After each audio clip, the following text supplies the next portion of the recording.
Samok may istorya diri samok laylay og kon.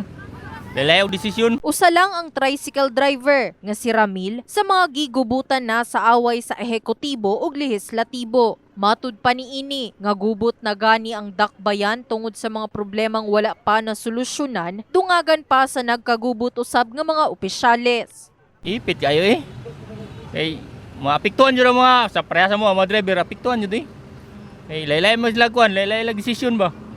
Dapat maghihusa sila, maghihusa ba. Dugang pa ni Angeli Gid, residente usab sa Jensan, nga ipit ug apektado na ang katawhan sa dakbayan sa away sa mga opisyal. Kinahanglan undangon na matud pa ang ilahang lahi-lahing desisyon ug magsinabtanay luyo sa nagkadaiyang partido. Undangan na lang na importante ang amping ug ang edukar para makatabang sa tanan.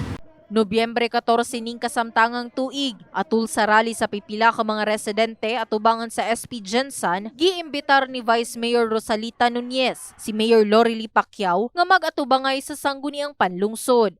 Ay, dapat na ka na makatubangay na ba? Naa si Mayura, naagin mi na para mabasan ng buwan. Ay, kung unsa may ang buwan. Sayong pa sa Mayor, sayong pa nimo.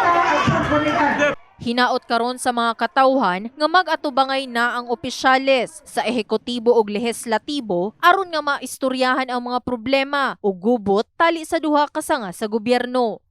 In the heart of changing lives. Kini si Brigada Liza Labajo sa Brigada News Jansan. Brigada News.